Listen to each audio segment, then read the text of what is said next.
Hi, it's John and welcome once again to Jam Live Sydney. It's Tech Talk time again, and today we're taking a look at Sony's new Image Edge webcam. If you're new here, please consider subscribing, it really helps our channel out. If you like the video, please give us a big thumbs up and ring the bell to be notified when we upload new videos. Is this the end of capture cards as we know them for Sony users? Let's find out on this Jam Live Tech adventure.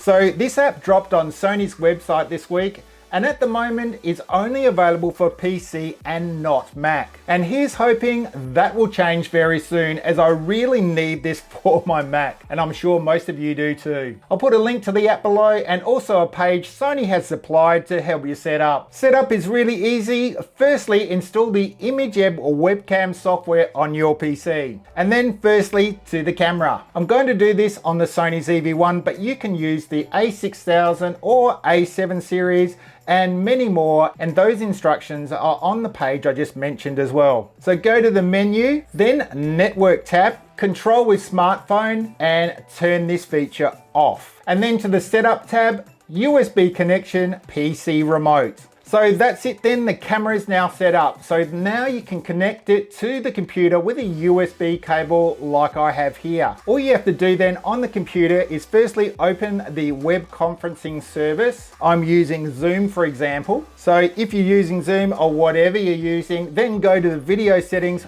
of that service and turn off video. From the Windows Start menu, select Image Edge Webcam, USB reset. Turn off the camera and turn it back on again. Then restart the video of the web conferencing system. Just remember the camera does not handle audio, so if you want decent audio, you might have to connect an external mic and speaker to your PC. And here it is working on my Surface laptop too, with the Sony ZV-1. This is just awesome, right? Now you have great video direct from your camera via USB. No need to buy an expensive capture card for a good quality image. We've been waiting a bit for this feature, but it's finally here. Just please include it for Mac as soon as possible. So I hope this now transforms your Skype and Zoom calls or whatever service you are using. And that's it for this video, but please don't forget to subscribe, ring the bell, and give us a big thumbs up if you like the video. And we'll see you on the next Jam Live Tech adventure. Catch you later, guys.